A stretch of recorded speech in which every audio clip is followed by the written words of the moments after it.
라든지 이런 쪽이 많이 증가하면서 엎친 데 덮친 격으로 GM이 군산공장 폐쇄를 결정하면서 군산의 고용 위기감은 최고조에 달했습니다. 군산공장 근로자 2,000명에 더해 직간접 영향권에 있는 협력사 근로자들까지 12,000명이 실직 위기에 놓인 겁니다. 전체적으로 어려운 상황에서 그나마 조금이라도 거기서 빠진다면 협력사 견디기 어렵습니다. GM이 왜 떠나려고 그러는지를 잘 분석해야죠. 베리 앵글 GM 해외사업부문 사장은 군산공장과 협력사 근로자의 해고 영향을 최소화하겠다고 약속했습니다. 하지만 GM이 정부 지원을 받지 못하고 인천과 창원에서까지 완전히 철수한다면 결국 고용 문제 해결의 책임은 온전히 한국 정부가 떠안을 수밖에 없습니다. 정부가 군산을 고용 위기 지역으로 지정하기 위한 절차를 밟는 등 긴급 처방에 들어갔지만 최악으로 치닫고 있는 사태를 봉합하기엔 역부족으로 보입니다. 연합뉴스TV 정주입니다.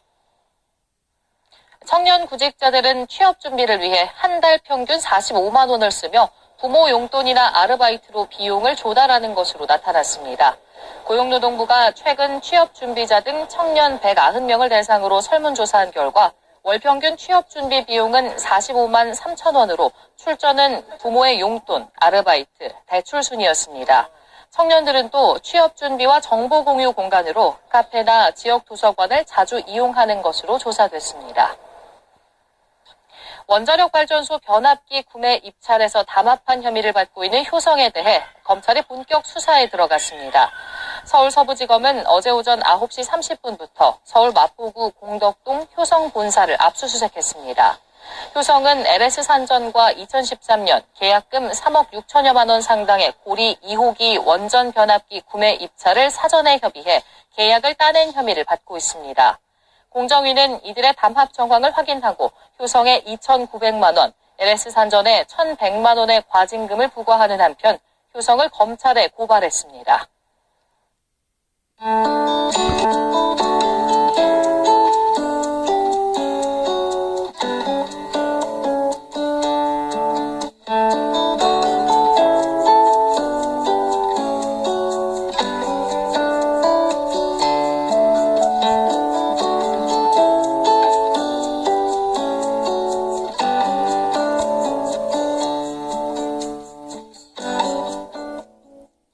하지만 애초 접촉 시도도 없었던 건 아니었다는 미국 유력 언론 등의 보도가 잇따라 나왔습니다.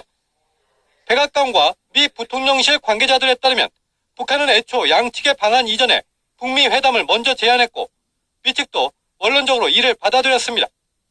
펜스 부통령과 김여정, 김영남이 함께 10일 회담을 계획했으나 불과 2시간 전에 북측이 이를 뒤집었다는 내용으로 부통령 비서실장의 확인 보도도 잇따랐습니다.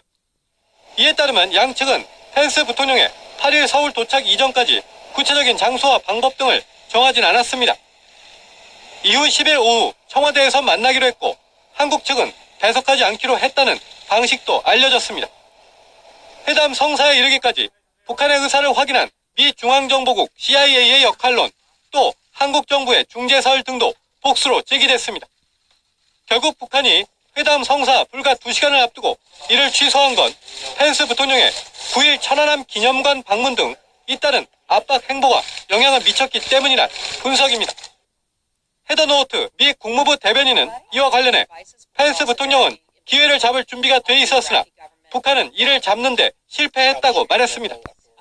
연합뉴스 김종배입니다. 최근 넉 달 만에 모습을 드러낸 황병서의 보직을 두고 관측이 분분합니다.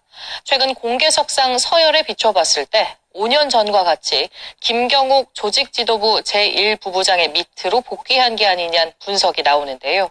김혜영 기자가 보도합니다. 지난 2013년 12월에 열렸던 북한인민군 수산부문 열성자 회의 표창식입니다. 당시 김정은 국방위원회 제1위원장이 수산부문의 모범 간부와 선장, 어부들에게 표창을 줍니다. 옆에서 표창을 전달하는 이는 김경욱 노동당 조직지도부 제1부부장과 당시 황병서 부부장입니다. 해마다 물고기 대풍, 물고기 사태를 안아옴으로써 군인들에게 물고기를 풍족하게 공급해 주시려는 황병서는 2014년 3월 초까지도 부부장으로 불렸고 종종 김경욱 옆에서 김정은을 수행했습니다. 그러다 2014년 3월 22일 원록격인 김경옥과 어깨를 나란히 하는 제1부부장으로 승진이 확인됐습니다. 조선노동당 중앙위원회 제1부부장들인 황병서 동지, 이재일 동지가 동행했습니다. 이후 실세로 부상했다가 혁명화 교육을 받는 부침을 겪은 황병서는 최근 다시 김경옥 옆에 모습을 드러냈습니다. 한 국책연구기관 소속 전문가는 황병서가 조직지도부 내 군사 담당 부부장으로 복귀한 것으로 알고 있다고 말했습니다. 황병서는 또 다른 행사인 김정일 생일기념 중앙보고대회에서 홍승무, 홍영칠 부부장 옆에 선 장면이 공개되기도 했습니다. 일각에선 황병서가 조현준 전 조직지도부 제1부부장 자리로 복귀했을 수 있다는 관측도 제기됩니다. 정부는 추가 확인이 필요하다며 신중한 반응을 보이고 있지만 내부적으론 당 부부장급 복귀 가능성에 무게를 두는 분위기입니다. 연합뉴스TV 김혜영입니다. 이명박 전 대통령의 실소유 의혹이 제기된 다스의 미국 소송 비용을 삼성이 먼저 대납하겠다고 제안했다는 진술이 나왔습니다. 이학수 전 삼성 부회장의 진술과 엇갈리는 대목인데 검찰이 배경 규명에 주력하고 있습니다. 김민혜 기자가 단독 보도합니다. 김백준 전 청와대 총무기획관이 최근 검찰 조사에서 다스의 미국 소송과 관련해 삼성이 먼저 접근했다고 진술한 것으로 알려졌습니다. 삼성이 거래로펌인 에이킨건프 측에 자신들이 비용을 댈 테니 다스 소송을 도와주라고 했다는 것입니다. 삼성이 이건희 삼성전자 회장과 이학수 전 삼성전자 부회장 사면을 부탁하기 위해 다스를 앞세워 이 전 대통령과 접촉했다는 주장입니다. 이후 이명박 전 대통령은 2009년 당시 청와대에서 에이킨건프 김석한 변호사와 만난 것으로 알려졌습니다. 이 전 대통령 측은 이 전 대통령이 김 변호사를 만나긴 했지만 구체적인 소송 이야기는 없던 것으로 안다고 말했습니다.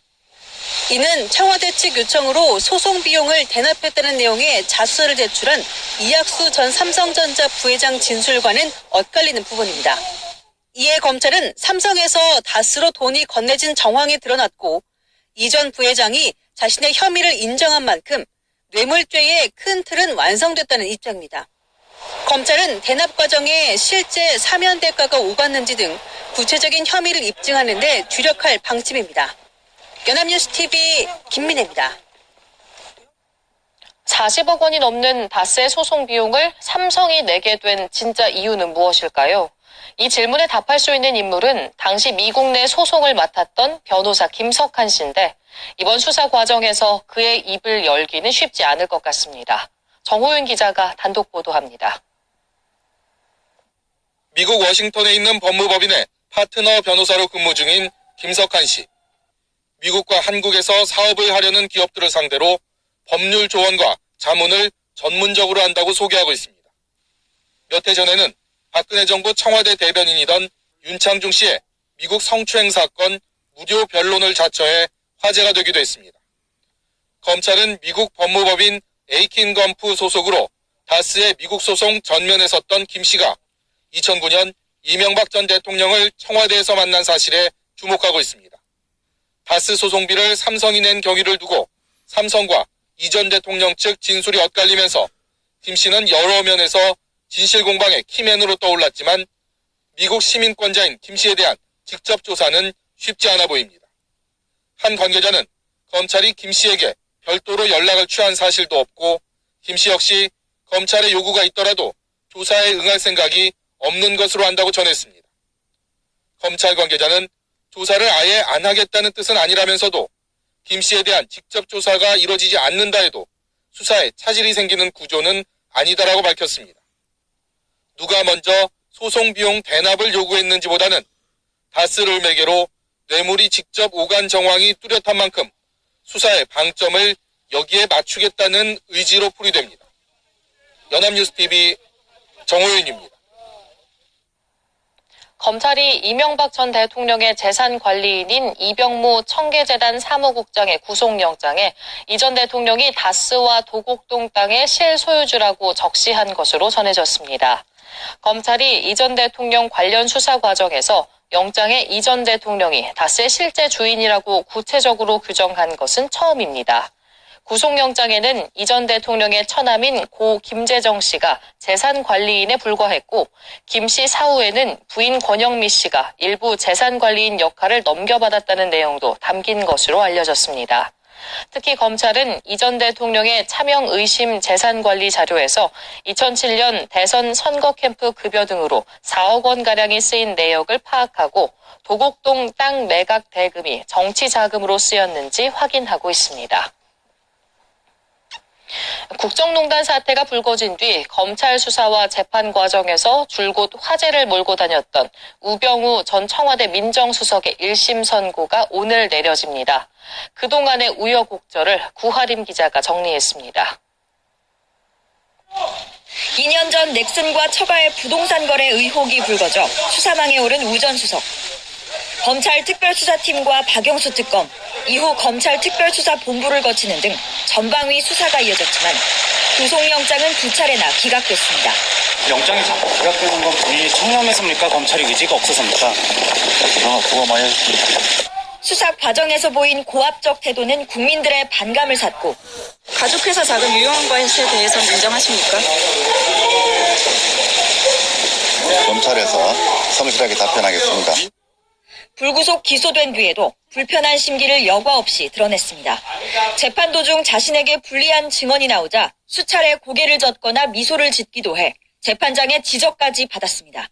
재판에는 우 전 수석의 비위를 감찰했던 이석수 전 특별감찰관과 세월호 참사 수사를 맡았던 윤대진 현 서울중앙지검 1차장 검사가 증인으로 나와 눈길을 끌기도 했습니다.